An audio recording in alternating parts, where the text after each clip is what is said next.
Sahanavavatu Sahanau Bhunaktu Saha Viryankaravavahai Tejasvinavadhitamastu ma vidvishavahai. Om Shanti Shanti Shanti. Om Shanno Mitra Sham Varunaha Shanno Bhavatvaryama Shanna Indro Bruhaspatihi Shanno Vishnururukramaha Namo Brahmane Namaste Vayo Tvameva Pratyaksham Brahmasi Tvameva Pratyaksham Brahma Vadishyami Rutam Vadishyami Satyam Vadishyami Tanmamavatu Tadvaktaramavatu Avatu Mam Avatu Vaktaram. Om Shanti Shanti Shanti.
We've seen the first defining word for Brahman, which is Satyam.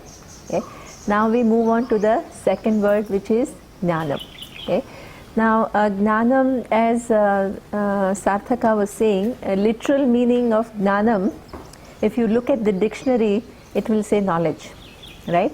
But here we use the, when Bhashyakara talks about the word Jnanam in Sanskrit, he says it's Gnapti Swarupaha. Okay, if you look at the Bhashyam, it says Gnapti Swarupaha. Okay, so what does that mean?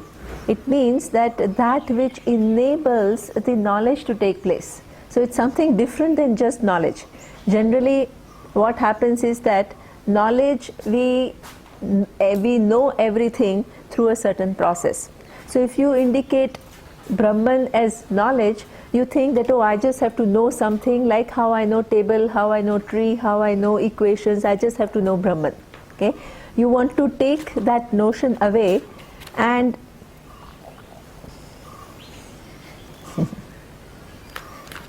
thank you. What a beautiful flower. Thank you. Okay? You want to take that notion away, right? So there he says Gnapti Swarupaha. So what we translate is, in English, right, we have to give some word, and it means consciousness. We use two words very commonly. One is consciousness and the other is awareness, and they are meaning the same. Regardless of the word that I use, I have to make you see what it means, right?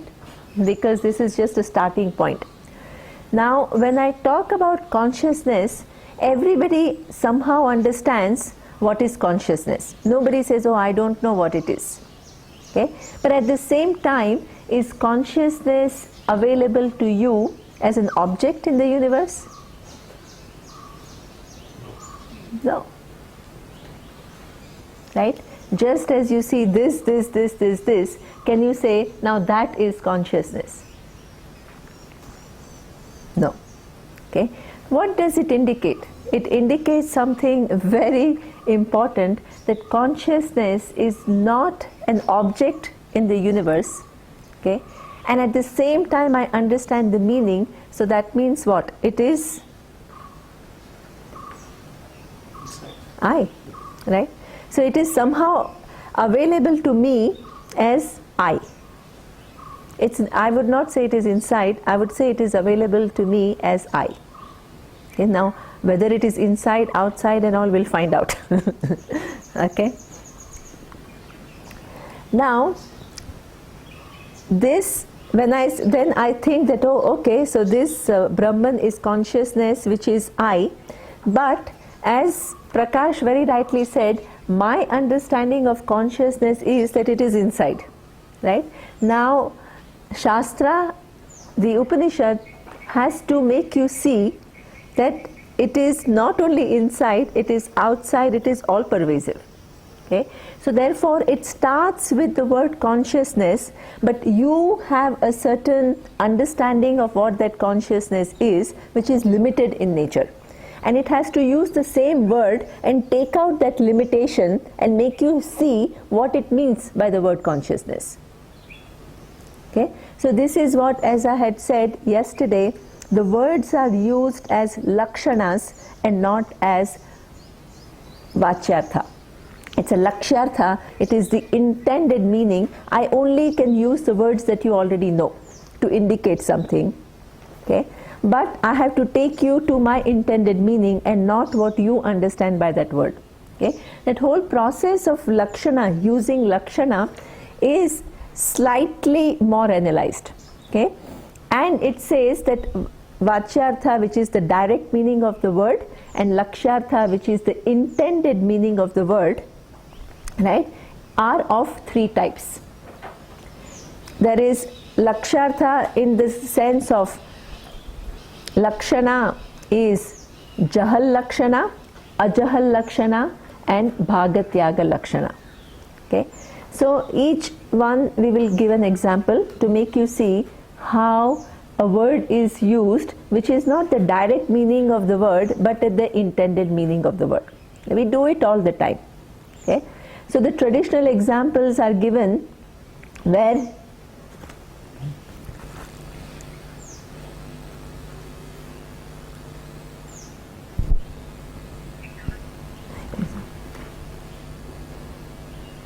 the traditional examples are given of, let's say, ajahal lakshana. Ajahal lakshana, jaha is to give up, a is a negation, you don't give up. So if we are in a race course, okay, and if I tell you the white, look at that white running. Okay, now what is this white? White is an adjective. Right? So the color white doesn't run. Right? But you understand what I mean when I say white is running. Now you say, oh, in the dictionary, the horse is not called white. You can ask me this question. Right? But here, the word white is used to indicate something else, which is the horse. Because we are in that context, and you understand that what I mean is the horse and I don't mean the color white. So this is what we call ajahal lakshana. You keep white, right, but you bring in something else, which is the horse. In that context, you bring that which gives you the meaning which is intended by me. Intended meaning. Okay? So this is what we call ajahal lakshana. Okay? Then you have second type of lakshana, which is what we call jahal lakshana. You find out that I have a place in Rishikesh, okay, and then you ask me where is it, and if I tell you it is on Ganga. Is it possible to have a house on the water Ganga?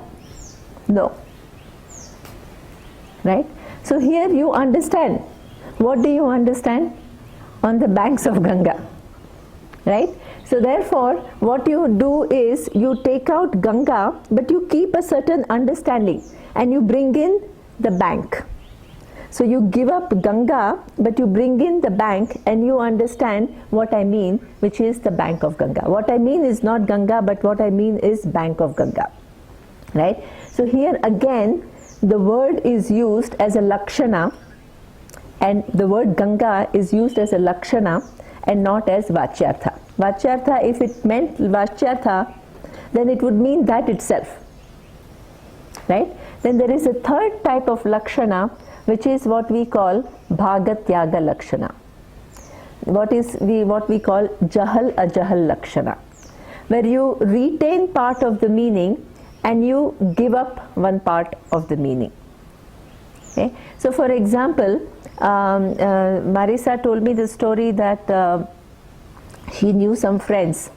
When she was in Mumbai about 30 years ago, she went to college with them. Okay? So now 30 years have passed and she is going to see them again. Okay? Now when she goes back to Mumbai.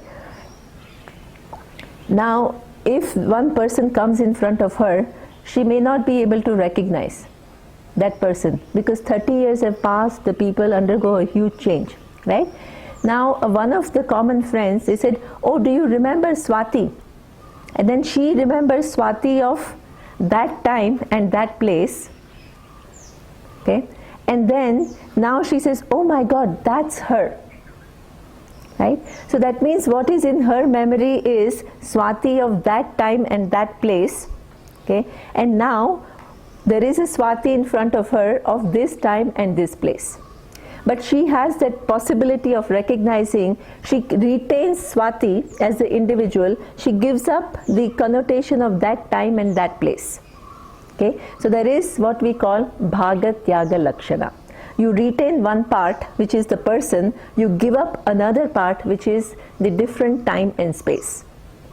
Okay? So this is what we call jahal ajahal lakshana. Now when Satyam, Gnanam, Anantam, Brahman is used, Satyam, Gnanam and Anantam, three words are used as lakshana, you have to ask yourself which of the three lakshana it is. It is Jahal lakshana, it is Ajahal lakshana, or it is Bhagatyaga lakshana. So this is where Bhashyakara says that it is Bhagatyaga lakshana. You use the word Satyam, you keep the meaning of existence, but you give up the existence which is connoted by limit, which is limited by time, space and object. So you take that out. Otherwise you can use any word. But here the word existence is very important because you retain a part, but you give up another part.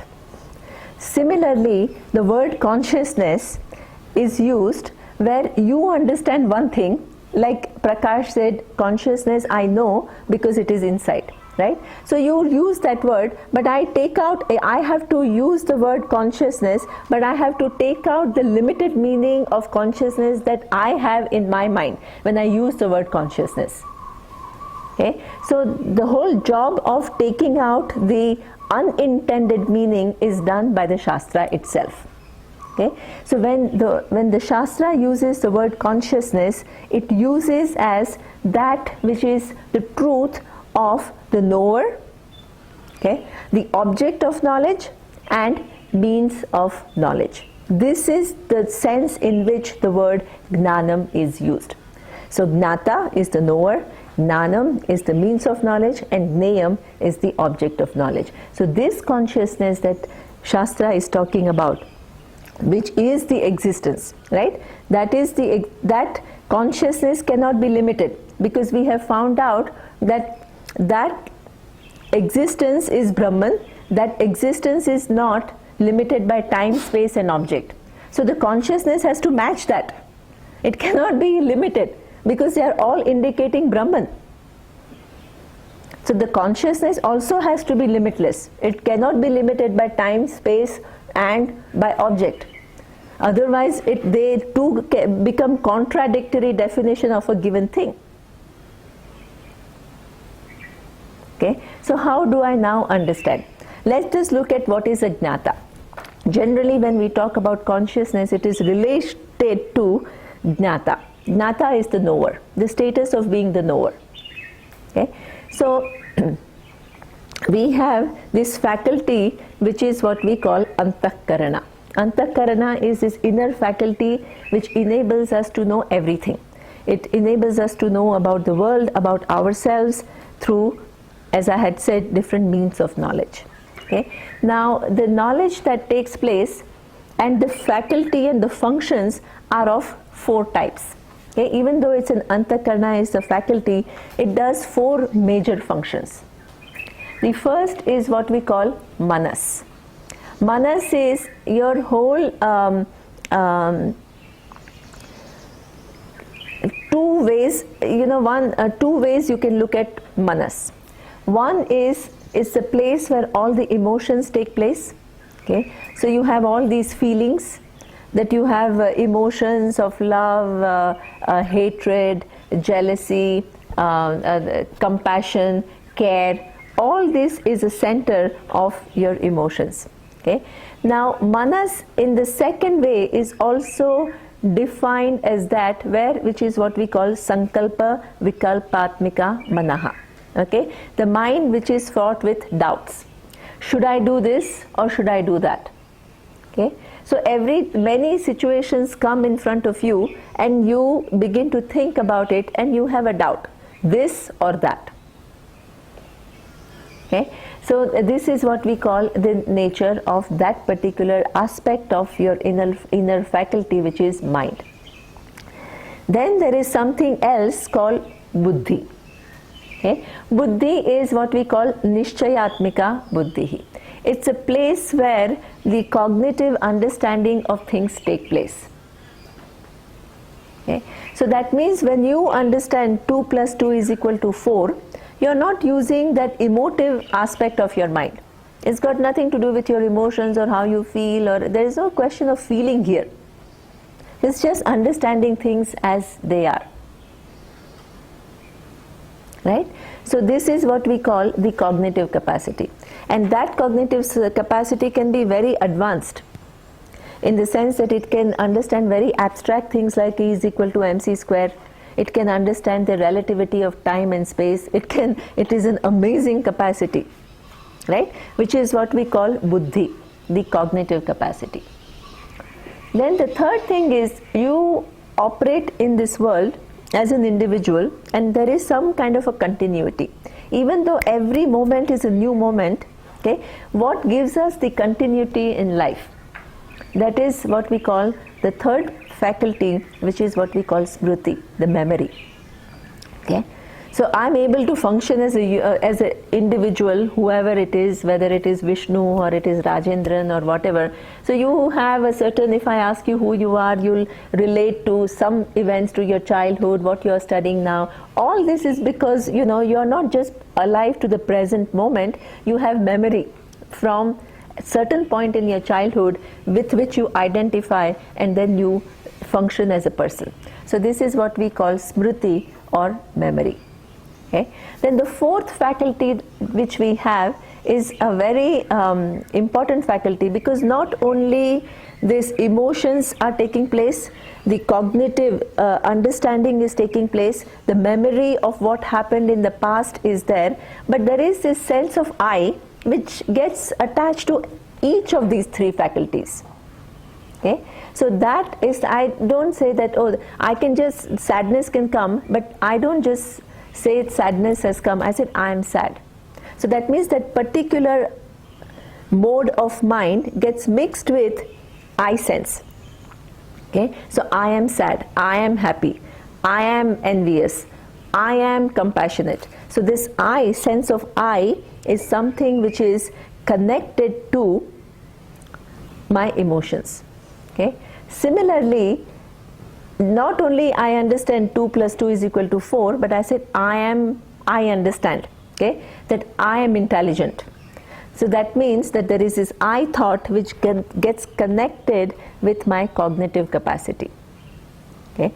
Then the third thing is that not only the experiences are taking place, but you say that, I went through that when I was 5 years old.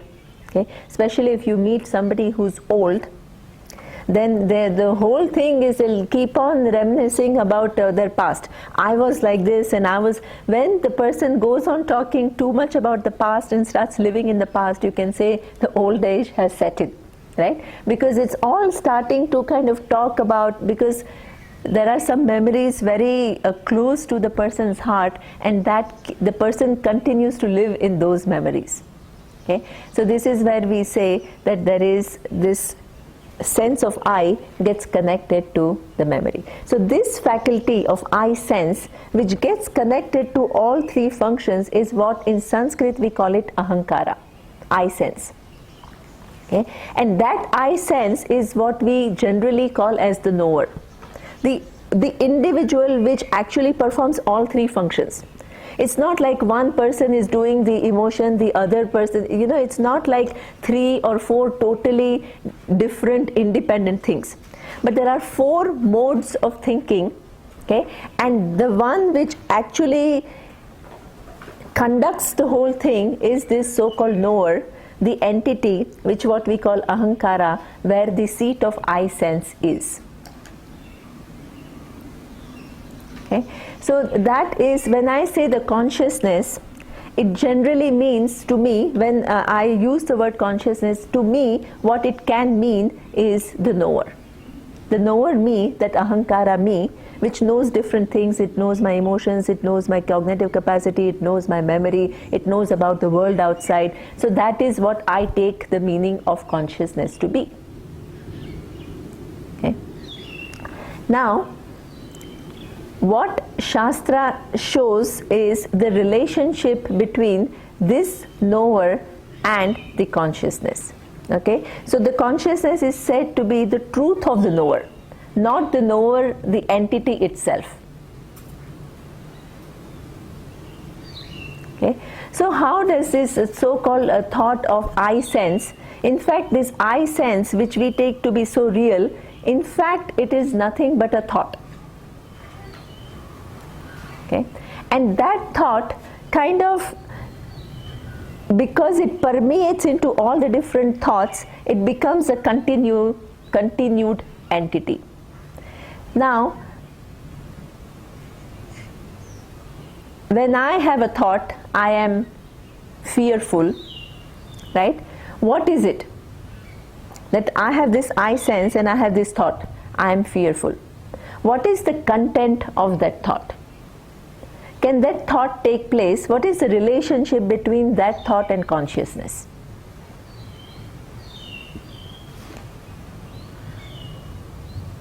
Thought comes from the consciousness. Exactly.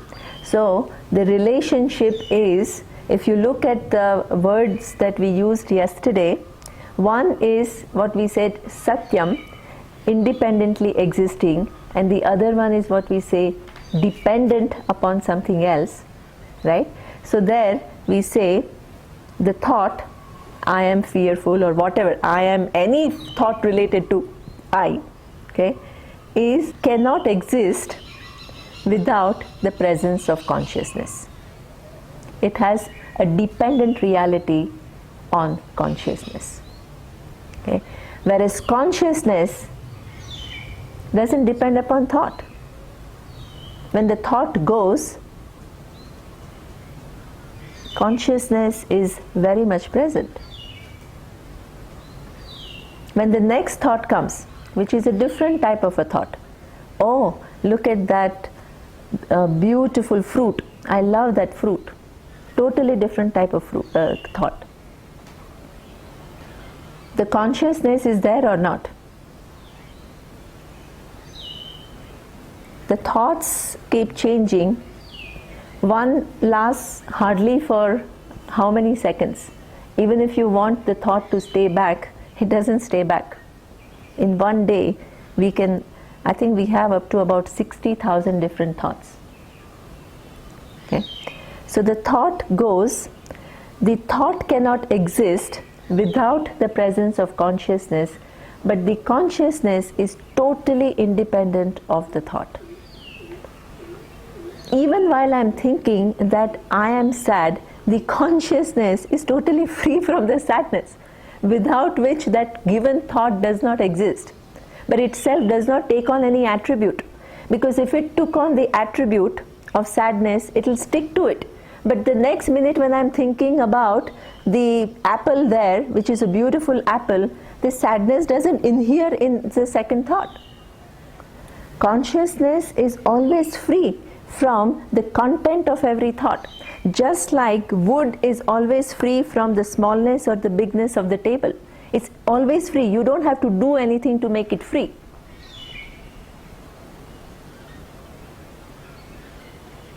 Okay. Now, what happens in between two thoughts? There is silence. Okay. In the silence, is there consciousness or not? Yes. Because I know the absence of thought, which is what I give the name silence. Okay. So the thought comes, consciousness is, thought goes, consciousness is, there is silence, consciousness is, second thought emerges, consciousness is. The consciousness is invariable in all the different thoughts. It is never affected by the quality of thought, never. Not that now it is affected and you have to do something to cleanse it so that it becomes free from that affecting. No, it's always free.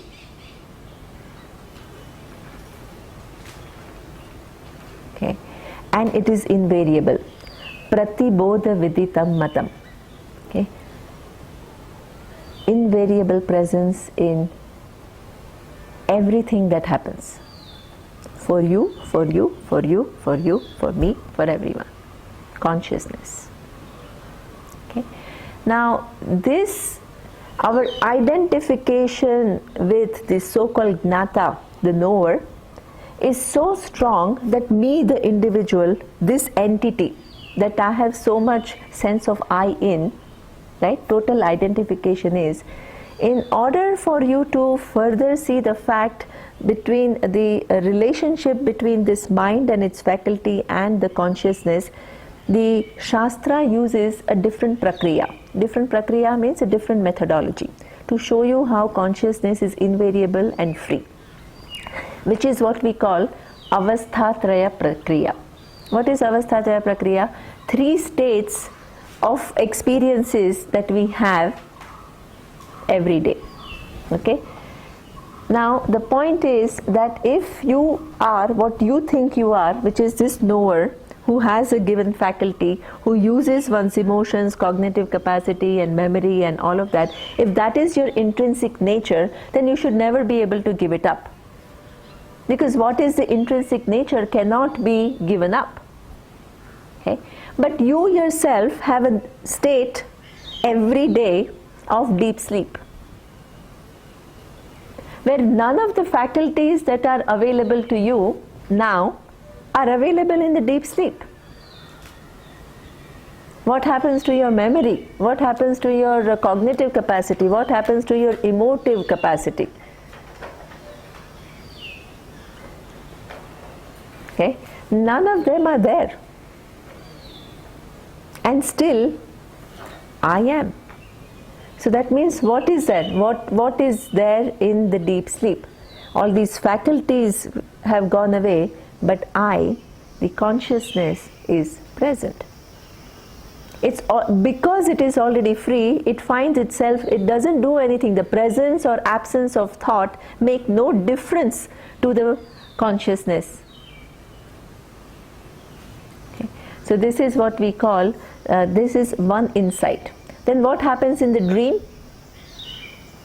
You create a totally different world altogether. Okay?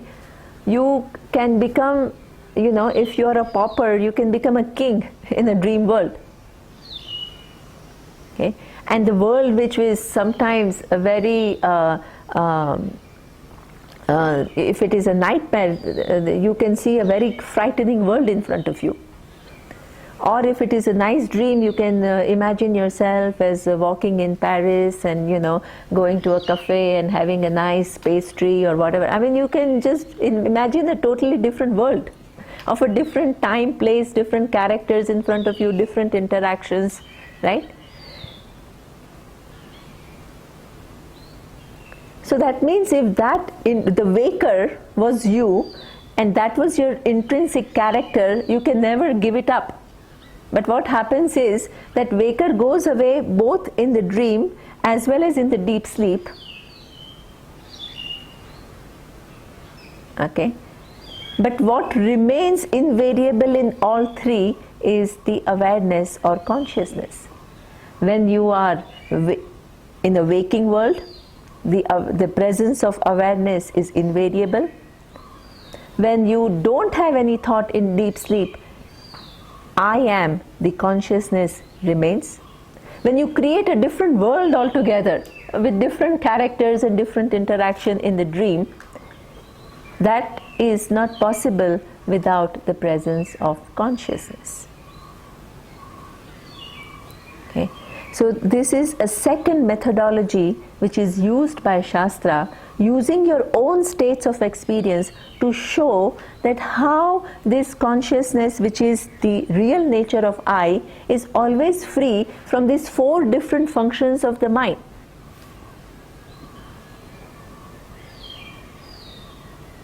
Okay. So now you may think that, okay, I am that consciousness. Okay. Now, up to now, I was totally identified with different functions of my mind, faculty of my antakarana, which is memory, emotions, cognitive capacity. Now I'm free from all of that. Okay. So what is the next understanding I have of consciousness? That I am this one consciousness which is free from all this faculty, but I am one pocket of consciousness. I am one pocket of consciousness which is free from all this. You are another pocket of consciousness. You are another pocket of consciousness. So there are many different pockets of consciousness. Each one is distinct from all the faculties that are there in the mind. In order to remove that notion, Shastra says this consciousness that we are talking about is not only the truth of the knower, it is also the truth of object of knowledge. Jnata, Gneyam. Okay? So that is something which is amazing. How is it the truth of the object of knowledge? I can understand that I am conscious, right? But how can I understand this table also nothing to be nothing but consciousness? How? So this is where you have to look into this object again and use all the knowledge that we have acquired in the morning and evening class. Okay? So this table, as we have seen several times, is nothing but wood, then molecules, cells, atoms, particles, and finally, as we have said, you cannot find the final substance. Okay? In the Bhagavad Gita class yesterday, I talked about the presence of intelligence. Okay?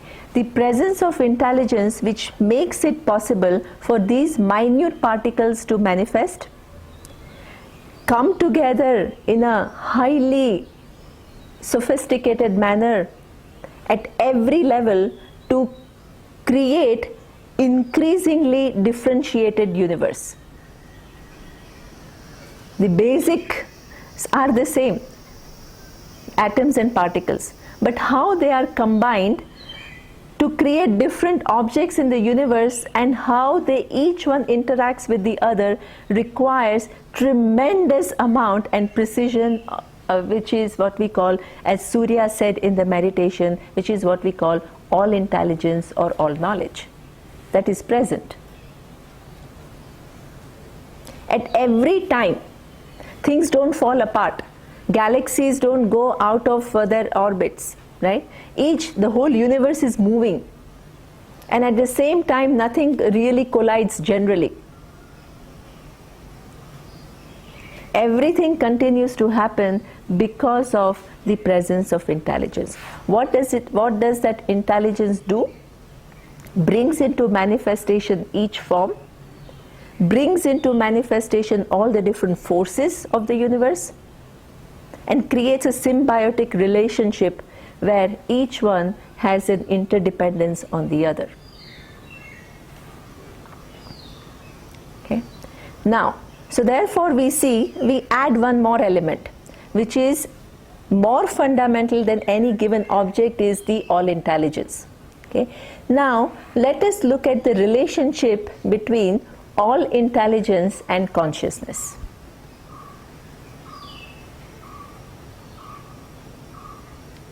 We have seen with reference to my own intelligence, what is the relationship? Consciousness is more fundamental. My intelligence entirely depends upon the presence of consciousness. We saw that. Right? No thought can occur without the presence of consciousness. And thought is nothing but consciousness in that given form. There is no other content in any thought other than consciousness.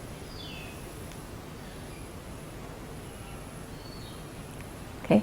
So now, what is the relationship between all knowledge and consciousness? If you look at the Satyam Mithya model, which depends on what? What is more fundamental? Consciousness is, right? Just as little intelligence cannot exist without the presence of consciousness, all intelligence, which is not a mind, right? It is that which makes every mind what is, and which makes every force in the universe what is. It is not a given thing, it is all manifesting. We saw in Bhagavad Gita yesterday, Lord Krishna declares himself as Maya Tatam Idam Sarvam Jagat Avyakta Murtina. I am pervading everything at all times. Okay. So the content of that all intelligence is consciousness. Without consciousness, the all intelligence cannot exist. Okay. So there is what we call Satya Mithya relationship between not only my Gnata, me the knower, right, but also that all intelligence and consciousness. And therefore, every Gneyam Vastu, the object of knowledge, what I think is a tangible object, is nothing but manifestation of all knowledge, all intelligence. And consciousness is the truth of that. Do you get it?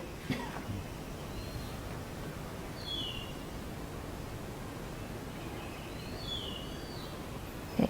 So the consciousness is the truth of the knower, the truth of the object of knowledge, and that is Gneyam, and also it is the truth of Jnanam. Okay. What is this Jnanam? Jnanam is the process through which we know things. Okay? So how I, the individual, I can come to know so many different things, but what is the process? That process is told as the word Jnanam, the means of knowledge.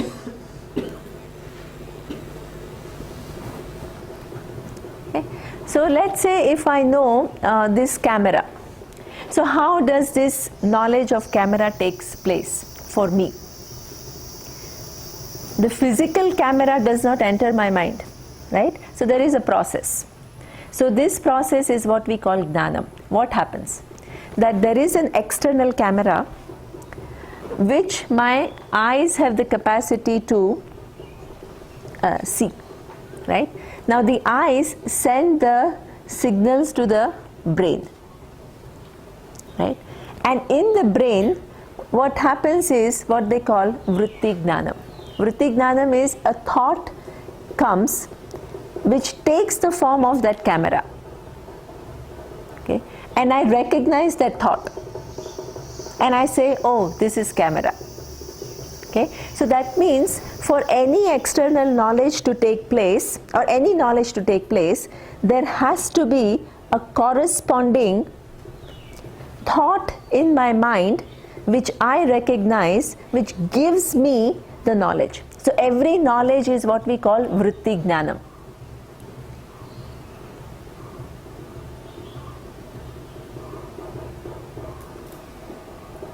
Okay?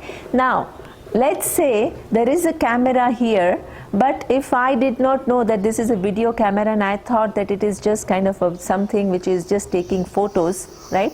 So I see the object, it creates a certain vritti in me, but it's not exactly in keeping with what is. So the thought that has occurred in my mind is not corresponding to the object outside. So what do you call it? Error.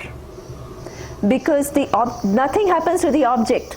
Object is what it is, right?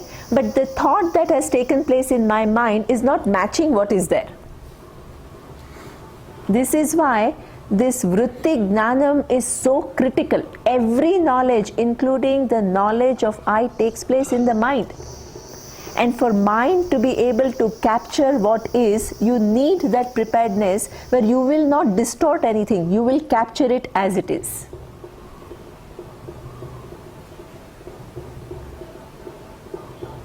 Okay? Now, what is the relationship between that vritti and consciousness?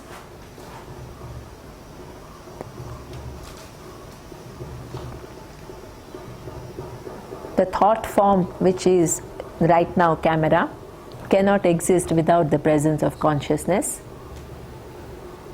right? But consciousness is independently existing. That's why next minute I don't think about camera, I think about something else. And that camera doesn't stick to it anymore. Okay.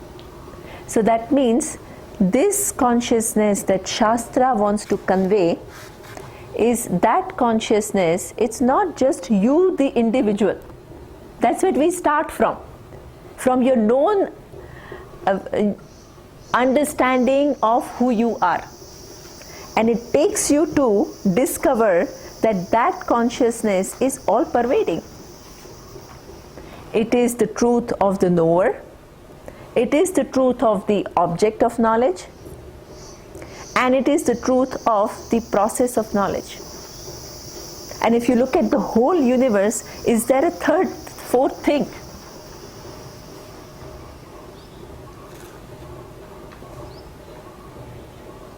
Okay. So this consciousness is now, what is the relationship between existence and consciousness? We saw the first word, existence, which is not limited by time, space and object, and now we see the second word, consciousness. Yeah, exactly, because they both indicate what? Brahman. So existence is consciousness, right? And consciousness is existent. And what kind of existent?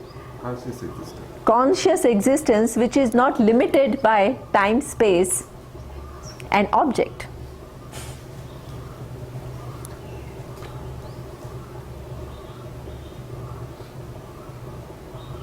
And that existence, which is consciousness, which is not limited by time, space and object, is what we call Brahman.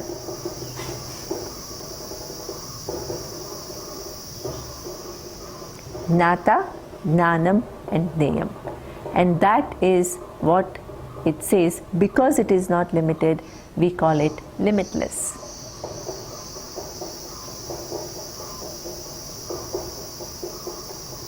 It becomes limitless because not that it is the basis of everything and everything is independent of it.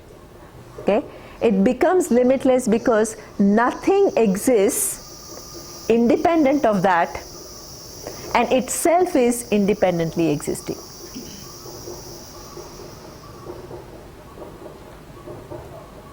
So there are no two things in the universe. There is only one. one thing manifesting as many. If you count the forms, there are many. Nobody is denying that. Advaita does not mean that the duality that you see will cease and you will only see one. No, not at all. Therefore, it is not experience based. It does not rely on change of your experience. Not at all.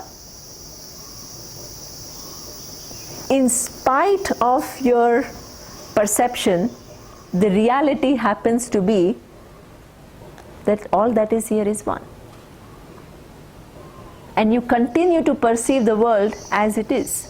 It's not that there is some change in how you perceive things, not at all.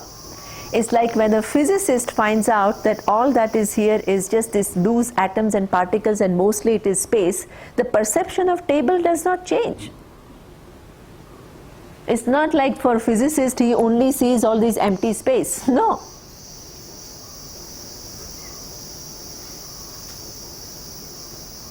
He sees the table, but he sees something much more. How? Through very rigorous inquiry into what is.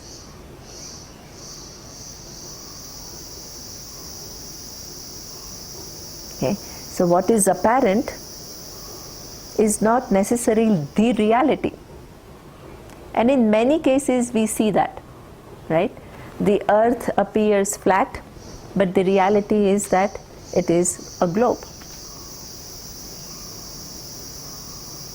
The sun seems to be rising in the eastern skies and setting in the western skies, but the reality is that it is stationary with reference to the earth. Okay? So the visuals are there, and even when I correct the error, the visuals are not going to change. That is very, very critical, because every time people imagine Advaita means you will be in some other plane. We are not talking about another plane or anything. And then you descend and you transact and then you go up again to this non-dual. No.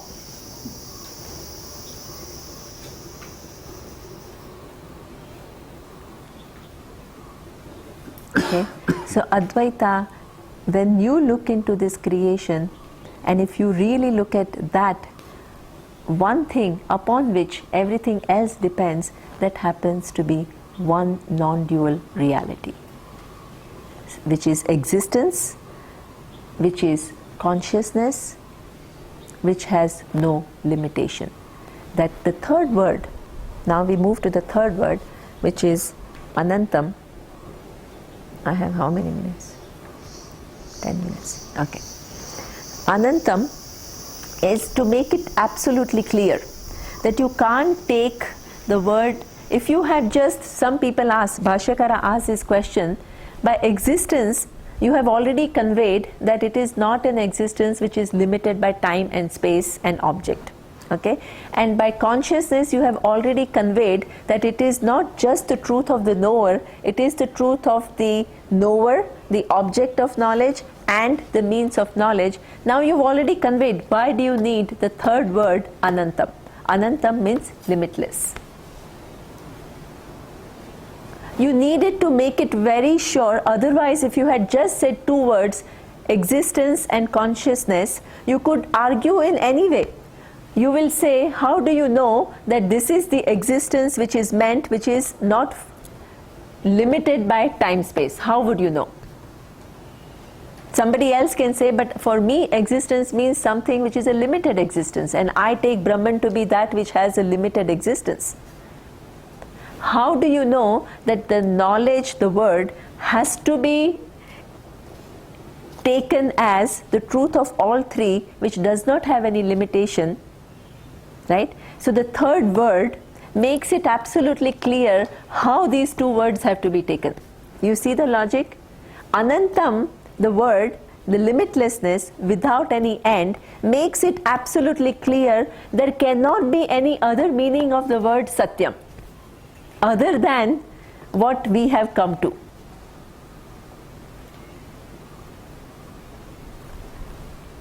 There cannot be any other meaning of Jnanam other than what we have come to. Because if we take it any other way, the third condition, which is limitlessness, which will not meet.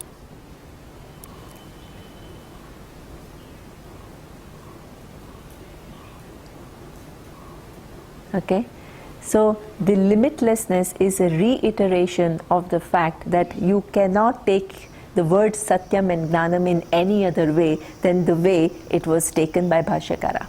Because otherwise the Shruti, Upanishad is only saying the Brahman is existence and consciousness. You can have hundreds of ideas about what it is.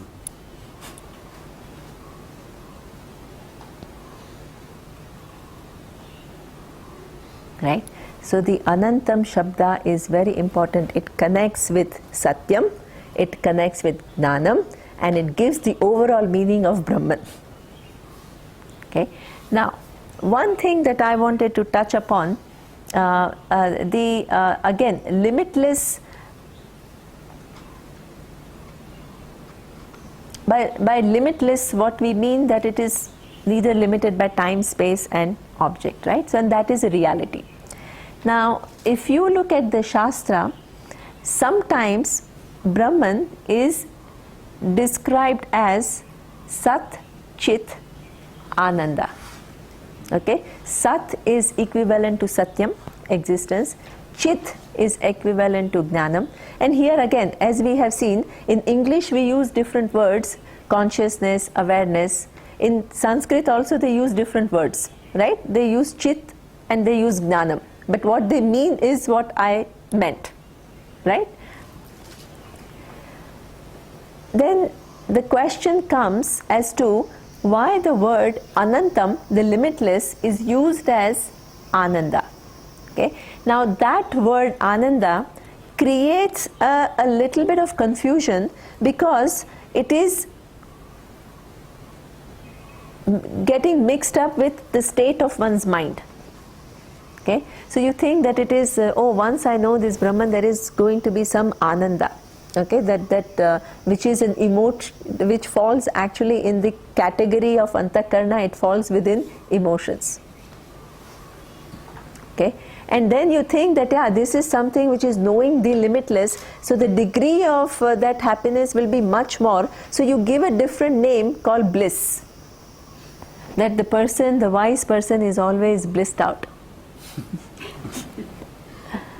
Okay, so that is something which is not true.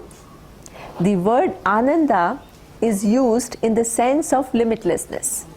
Okay, so if it is used in the sense of limitlessness, right, so why do you need to use the word Ananda? Why can't you just use the word limitless? So there is a reason for that, and that reason we will see in the next class. Once had said that we don't believe in bliss. It's not the question of believing, we'll analyze it. We'll analyze it. See, it's not whether what I believe or Shastra believes has got no consequence at all. We are really looking into realities and we are really trying to understand what is. No, I was talking in a particular context. In Rishikesh, somebody had brought in chocolates and I said, oh, bliss. So you said, Puran, we don't believe in bliss. So I said, so you don't believe in chocolates, you must be believing in bliss. Next. Om Purnamadav Purnamidam Purnat Purnamudachyate Purnasya Purnamadaya Purnamevavashishyate. Om Shanti Shanti Shanti. Om Shri Gurubhyo Namaha. Hari Om.